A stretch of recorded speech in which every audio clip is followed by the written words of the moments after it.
Welcome to RM news. Good morning అందరికి. ఈ రోజు ప్రభాత వెలుగుకు సంబంధించిన కొన్ని వార్తలు చూద్దాం. ఇక ఆర్సీబీ సంబురాల్లో తొక్కేసిలాట. ఇక బుధవారం బెంగళూరు విధాన సభ వద్ద ఏర్పాటు చేసిన కార్యక్రమానికి భారీగా తరలి వచ్చిన ఆర్సీబీ అభిమానులు ఇక 11 ఆర్సీబీ సంబురాల్లో తొక్కేసిలాట.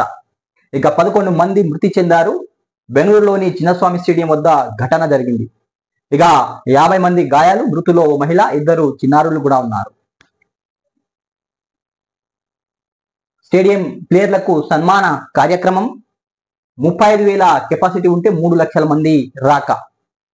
ఇక 3న నవంబర్ గేటు బద్దలు కొట్టి లోపలికి వెళ్లేందుకు ప్రయత్నం చేసిన అభిమానులు ఒకరిపై ఒకరు పడిపోవడంతో తొక్కేసిలాట. ఇక క్షమాపణలు చెప్పిన డిప్యూటీ సీఎం డికే శివకుమార్, న్యాయ విచారణకు ఆదేశించిన సీఎం సిద్ధరామయ్య.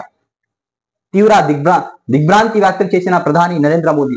ఇక చిన్నస్వామి స్టేడియం వద్ద అభిమానులపై లాఠీ చార్జ్ చేస్తున్న పోలీసులు. ఇక తొక్కి చల్లాటలో గాయపడిన వారిని ఆసుపత్రికి తరలిస్తున్న సిబ్బంది. ఇక రాయల్ ఛాలెంజ్ బెంగళూరు విజయోత్సవ సంబరాలు తీవ్ర విషాద చోటు చేసుకుంది. బెంగళూరులోని చిన్నస్వామి స్టేడియం వద్ద బుధవారం జరిగిన తొక్కి చల్లాటలో 11 మంది చనిపోయారు. అధికారికంగా ప్రకటన చేసింది కర్ణాటక ప్రభుత్వం. వేల మంది అభిమానులు గేటు బద్దలు కొట్టి స్టేడియం లోపలికి వెళ్లేందుకు ప్రయత్నించడంతో ఈ తొక్కేసిలాట జరిగింది. మృతులో మహిళ, 2 చిన్నారులు ఉన్నారు.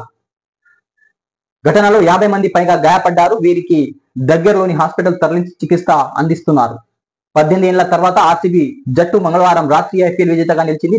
దీంతో ప్లేయర్లందరికీ బుధవారం చిన్న స్వామి స్టేడియంలో కర్ణాటక స్టేట్ క్రికెట్ అసోసియేషన్ సన్మానం ఏర్పాటు చేసింది. దీన్ని చూసేందుకు లక్షల మంది స్టేడియం వద్దకు తరలి వచ్చారు.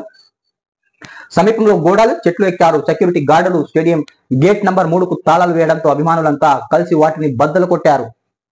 ఇక ఆ గేటుపై ఉన్న వాళ్ళంతా ఒకరిపై ఒకరు కింద పడిపోయారు. దాంతో ప్రాణాలు కాపాడుకునేందుకు అందరూ పరుగులు పెట్టారు. ఫలితంగా తొక్కేసిలాట జరిగింది. దాదాపు 11 మంది చనిపోయారు. 50 మంది పైగా గాయాల పాలయ్యారు.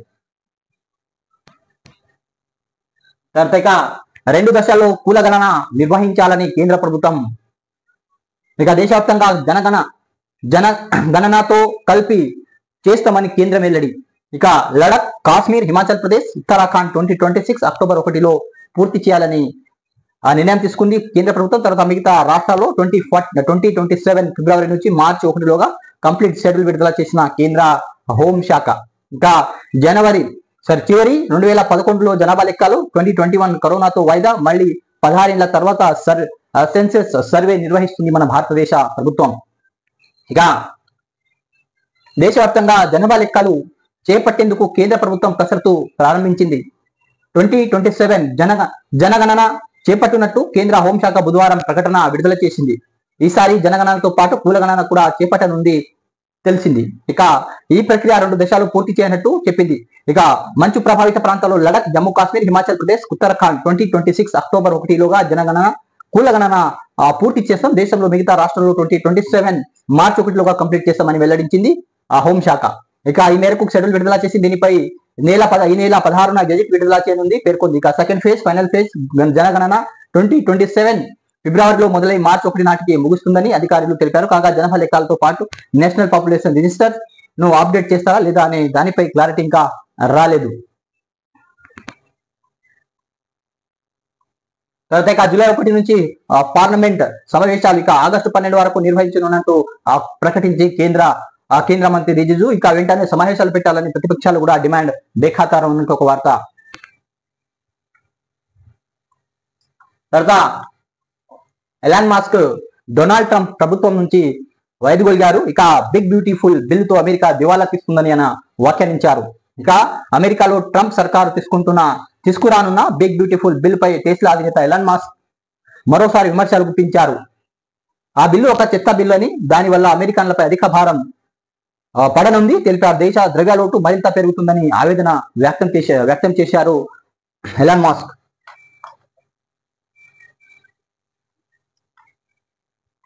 తర్వాత అంగన్వాడీలో ఎగ్ బిర్యానీ వారంలో 1-2 సార్లు వడ్డించేలా మెనూలో మార్పులు అన్నట్టు సీతక్క ఆదేశాలు ఇచ్చారు. ఇక ప్రతిపాదనలు పరిశీలించాలని అధికారులకు ఆదేశాలు ఇచ్చారు సీతక్క. తర్వాత టీచర్ల కొత్త సెల్ ఫోన్లు ఇస్తాం, పని ఒత్తిడి తగ్గించేందుకు 14,000 ఖాళీలు భర్తీ చేస్తామని సీతక్క వెల్లడించారు.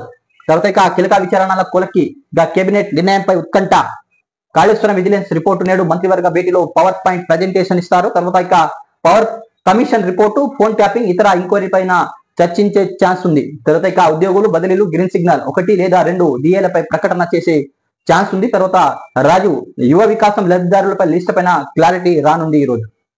తర్వాత వానాకాలం పంటలు సాగు, రైతు భరోసాపై నిర్ణయాలు ఉండే అవకాశాలు కూడా ఉంది ఈ రోజు తీసుకునే కేబినెట్ నిర్ణయంపై. ఇక గత ప్రభుత్వ హయాంలో జరిగిన విద్యుత్ కొనుగోళ్లు, ఒప్పందాలు, కాళేశ్వరం అవకతలు, ఫోన్ ట్యాపరింగ్, ఫార్ములా ఈ రేసింగ్, జిఎస్టీ, బుధాన్ భూములు దందా, గొర్రెలు స్కీమ్ లాంటి స్కాములను సంగతి తేల్చాలని రాష్ట్ర సర్కారు భావిస్తున్నట్టు తెలుస్తుంది.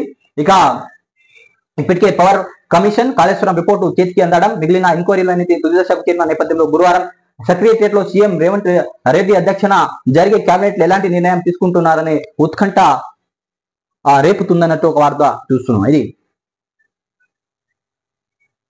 తర్వాత రిటైర్ అయిన వెంటనే పదవులు వద్దు, సిజేఐ బిఆర్ గవాయ్. ఇక జడ్జిలు అలా చేస్తే న్యాయ వ్యవస్థపై జనంలో అపోహాలు, సిజేఐ జస్టిస్ గవాయ్ అన్నట్టు ఒక వార్త. ఇక భవిష్యత్తు ప్రయోజనాలు ఆశించారన్న అపవాదు వస్తుంది, న్యాయ వ్యవస్థపై ప్రజలు నమ్మకం పోతుందని కామెంట్ చేశారు. తర్వాత ఇక ఎర్రగడ్డ ఘటనపై సర్కార్ సీరియస్. ఇక ఆసుపత్రిలో వివరాలు సేకరిస్తున్న అధికారులు. ఇక ఫుడ్ కాంట్రాక్ట్ రద్దు, ఆర్ఎంఓ సస్పెన్షన్, విచారణకు 5 సభ్యులతో కమిటీ మొత్తం 92 మందికి ఫుడ్ పాయిజన్ అయినట్టు ఒక వార్త చూస్తున్నాం. ఉస్మానియా ఆసుపత్రిలో 18 మంది బాధితులు, అందరికీ ఆ పరిస్థితి నిలకడగా ఉన్నట్టు ఒక వార్త చూస్తున్నాం. ఏదైతే కాంట్రాక్ట్ ఉందో కాంట్రాక్ట్ ను సస్పెండ్ చేసినట్టు అధికారులు ఇక్కడ పేపర్లో ఇవ్వడం జరిగింది. తర్వాత మేఘా రామకృష్ణారెడ్డికి నోటీసులా ఎందుకు ఇస్తాలే, సీఎం కు ఆ ధైర్యం లేదు, ఎమ్మెల్సీ కవిత వ్యాఖ్యానించారు. ఇక కాళేశ్వరంలో కృష్ణారెడ్డి 20 పంప్ హౌస్ లో కట్టిండు. ఇక కేసీఆర్ నోటీసులు ఇవ్వడం అంటే తెలంగాణకు ఇచ్చినట్లే. ధర్నా చౌక్ నిరసనలో దీక్షలో వ్యాఖ్యలు చేశారు. నిన్న జరిగిన ధర్నాలో కవిత మాట్లాడడం జరిగింది. ఇది ప్రభాత వెలుగుకు సంబంధించిన కొన్ని వార్తలు అనేది మనం చూసినాం. సో ప్లీజ్ సబ్స్క్రైబ్ చేయండి, లైక్ చేయండి, కామెంట్ చేయండి, షేర్ చేయండి, సపోర్ట్ చేయండి. తర్వాత ఇక సాక్షి పేపర్ సంబంధించిన కొన్ని వార్తలు చూద్దాం. ఇక విజయోత్సవంలో ఘోర విషాదం. ఇక స్టేడియం వద్ద తొక్కేసిలాట జరిగిన ప్రాంతం ఇది. ఇక బెంగళూరు ఆర్సీబీ జట్టు సంబరాల్లో తొక్కేసిలాట 11 మంది మృతి చెందారు, 33 మంది గాయాల పాలయ్యారు. ఇక ఫైనల్ జరిగిన 20 గంటల్లోపే సంబరాలు సిద్ధమైన ఆర్సీబీ జట్టు ఇక స్టేడియానికి పోటెత్తిన అభిమానులు. ఇక ప్రధాని మోదీ, కర్ణాటక సీఎం దిగ్భ్రాంతి. ఇక మృతుల కుటుంబాలకు 10 లక్షల పరిహారం చొప్పున ఎక్స్గ్రియా ప్రకటించిన కర్ణాటక ప్రభుత్వం. ఇక దుర్ఘటనపై దర్యాప్తుకు సీఎం సిద్ధరామయ్య ఆదేశించారు. ఇక అపస్మారక స్థితిలో వెళ్లిపోయిన బాలుడికి ఆసుపత్రికి తరలిస్తున్న అధికారులు, పోలీసులు.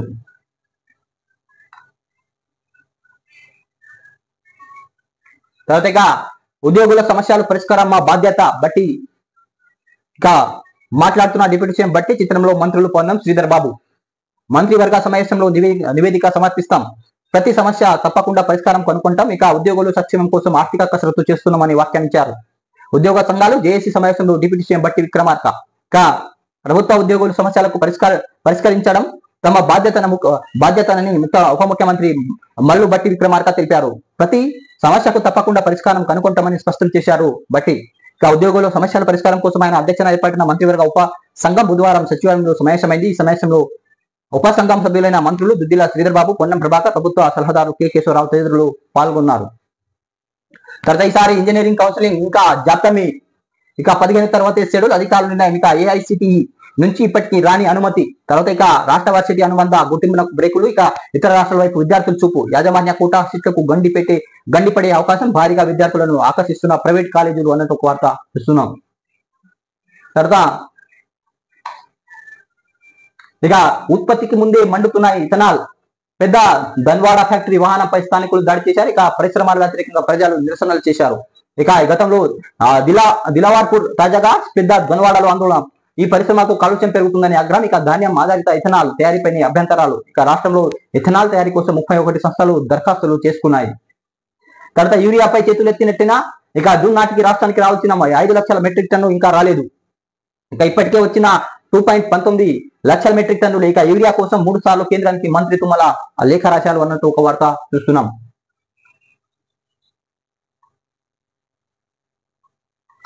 ఇది సాక్షి పేపర్ సంబంధించిన కొన్ని వార్తలు, హెడ్లైన్స్ అనేది మనం ఈరోజు చూసినాం. సో ప్లీజ్ సబ్స్క్రైబ్ చేయండి, లైక్ చేయండి, కామెంట్ చేయండి, షేర్ చేయండి. మీరు ఏదైనా సలహాలు ఇవ్వాలనుకుంటే సలహాలు మీరు కామెంట్ రూపంలో తెలియజేయండి. Thanks for watching. రమేష్.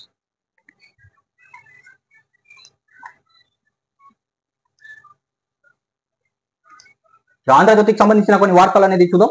ఇక బ్యాగులో యువతి మృతదేహం ఇక పూర్తిగా కుళ్ళిన స్థితిలో ఇక 10 రోజుల క్రితమే హత్య, కట్టుబొట్టు ఆధారంగా ఉత్తరాది మహిళ అని అనుమానం. తర్వాత ఇక హైదరాబాద్ లో బాచుపల్లిలో ఘటన, పోలీసులు దర్యాప్తు, మృతదేహాన్ని పరిస్తున్న బాల్నగర్ డీజీపీ ఎదురులు అన్నట్టు ఒక వార్త చూస్తున్నాం. ఇక విజయోత్సవాలు ఘోర విషాదం, చిన్నస్వామి స్టేడియంలో తొక్కేసిలాట, 11 మంది మృత్యువాత, 33 మంది పైగా గాయాలు. ఇక ఐపీఎల్ విజేతలను చూసేందుకు బెంగళూరు పోటెత్తిన అభిమానులు, గేటు తీయడంతో భారీగా తొక్కి సిలాట. ఇక మృతులు 4 మహిళలు. తర్వాత న్యాయ విచారణ, కర్ణాటక సీఎం ముఖ్యమంత్రి సిద్ధరామయ్య ఆదేశం. ఇక బెంగళూరులో వేడుకల మధ్య ఒక యువకుడి కత్తిపోట్లు, హైదరాబాద్ లో అభిమానులు హల్చల్, ఇక పలు చోట్ల ట్రాఫిక్ జామ్ అన్నట్టు ఒక వార్త. ఇక బెంగళూరు చిన్నస్వామి స్టేడియం వద్ద భారీగా అభిమానులు. తర్వాత సృహ తప్పిన ఓ బాలుని చికిత్స కోసం తీసుకెళ్తున్న పోలీసులు అన్నట్టు ఒక వార్త చూస్తున్నాం.